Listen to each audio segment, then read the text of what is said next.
તમારી સંખ્યા જોતા મને એ વાતની પ્રતીતિ તો થઈ છે કે ઈસરા મને લાગે પૂરેપૂરું પેક થઈ ગયું છે. ઈસરા હોય 100% પેક છે આમાં, કારણ કે હવે તમારું મતદાન ઈસરાનું કેટલું છે રસીભાઈ?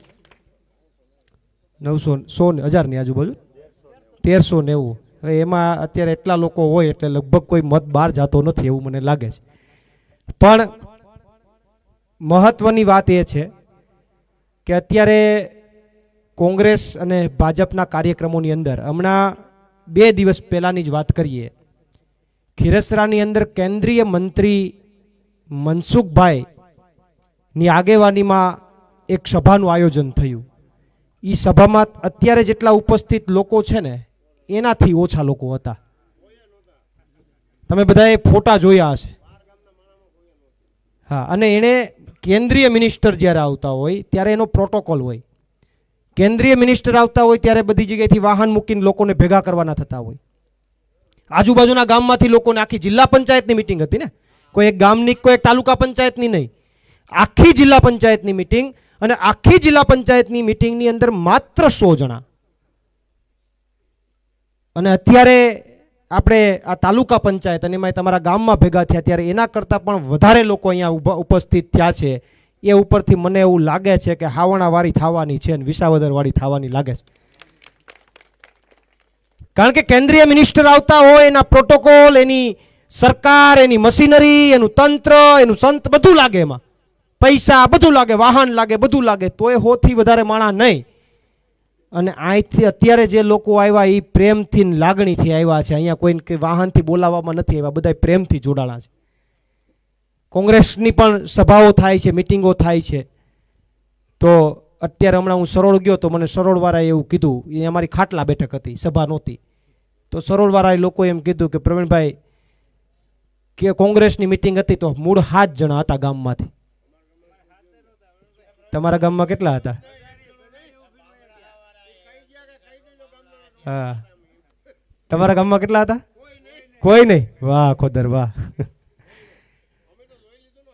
તો ક્યાંય પબ્લિક કોઈ પણ સભામાં નથી થતી. ઠીક છે, આપણે એવું નથી કહેતા કે આમ છે તેમ છે, પણ આ લાગણી બતાવે છે, આ પરિવર્તનની વાત ઊભી થઈ હોય એવું લાગે છે. અને મને એવું પણ લાગે છે કે એટલી વિશાળ સંખ્યામાં લોકો આજે ઉપસ્થિત થયા છે અહીંયા, તો અમે રાશિભાઈને અહીંયાથી ઉમેદવાર તરીકે પસંદ કર્યા, એમાં અમે 1% ભૂલ નથી કરી એવું મને આજે લાગે છે.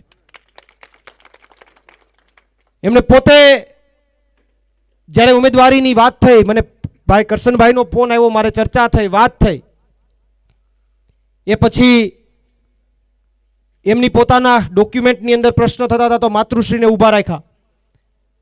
તો એમની જે ઉત્સુકતા હતી પરિવર્તન માટે,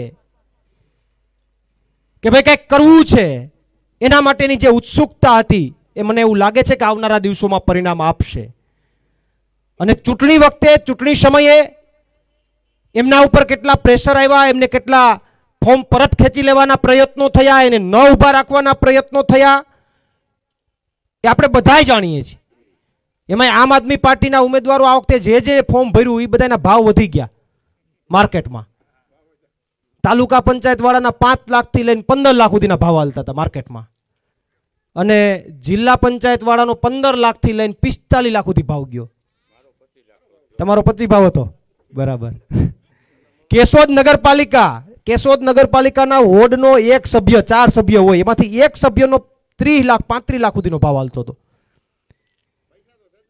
હવે ભાજપને અહીંયા પૈસા આપવા છે ફોર્મ ખેંચાવા હાટું, પણ ખેડૂતની કોઈ ખેત પેદાશ ઊભી થાય તો એમાં ભાવ નથી આપવા. ન્યા ભાવ નહીં, ઘઉંમાં તો કે ભાવ નહીં, મગફળીમાં તો કે ભાવ નહીં. આમ આદમીમાંથી ફોર્મ ભરો તો ભાવ. પણ કોના બાપની દિવાળી? રૂપિયા ક્યાંથી કાઢ્યા? એ બધા આપણા જ ઉલાડી ગયા છે. 25 લાખ ને 35 લાખ ને. તોય હું તમને આપ સૌને કહું છું કે આ બધા મરદના ફાડિયા કહેવાય. હાર જીત સેકન્ડ નંબરની વાત છે. એ કઈ ફોર્મ પરત ન ખેંચું અને તમારી સામે ઉભા રહ્યા એ સૌથી મોટી વાત છે. હાર જીત સેકન્ડ નંબરની વાત છે. પણ 25 લાખ 35 લાખ આવો ભાવ બોલાતા હોય તો ગમે એનું મગજ ડગી જાય કે હાડું હાલો ના, જીતી ગયા પછી ક્યાંથી ભેગું કરશું? ગમે એ ડગી જાય. અટાણે કળિયુગમાં 5000 માં માણસ નામ વાત બદલી નાખે. ઘડીક આપણા વખાણ કરતો હોય ને કોક ખીચામાં 5000 નાખી જાય તો એ આપણને ગાડું દેવા માંડી જાય 5,000માં માણા બદલી જાય. આ બધાને 25-25 લાખ 5 લાખ બીજું પ્રેશર સંબંધ આ તે છતાં પણ ન ડગ્યા. હું કામ ન ડગ્યા? એટલા માટે ન ડગ્યા કારણ કે એને વિશ્વાસ હતો કે જનતા અમને મત આપશે, જનતા અમને જીતાડશે, લોકો અમને આશીર્વાદ આપશે. એ તમારા ટેકે એને ફોર્મ ન ખેંચ્યું કે ફોર્મ તો ખેંચવાનું આજે ન થાય ને કાલે ન થાય. હવે એને જનતા ઉપર વિશ્વાસ મૂક્યો છે, લોકો ઉપર વિશ્વાસ મૂક્યો. એ વિશ્વાસ મૂકીને લાખો રૂપિયાને ઠોકર મારી દીધી. તો હવે જોવાની જવાબદારી તમારી ઈ છે કે ઈ જીતીને આવવા જોઈએ. જો હારીને આવશે ને તો એનું મોરલ ડાઉન થાય, કાં તો બાવાના બેય બગડ્યા.